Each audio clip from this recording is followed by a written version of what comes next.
Hi everyone, my name is Cassia. I'm Spice and Sweet Cinnamon on Skillshare. I'm self-taught artist and I live in UK. Knowing how to make your own sketchbook or journal is a such useful skill. You can create something that's both beautiful and personal to your own design and something that you can use every day. In this tutorial, we're going to explore the Coptic Stitch bookbinding method. The Coptic Stitch is another way to bind your book with a spine that opens up completely so you can lay your book flat.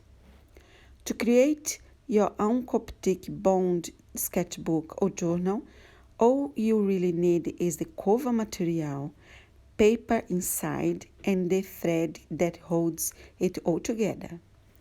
A handmade book is the type of project that will never go out of style and will always create something that's functional, that looks great, making excellent gifts for friends and family.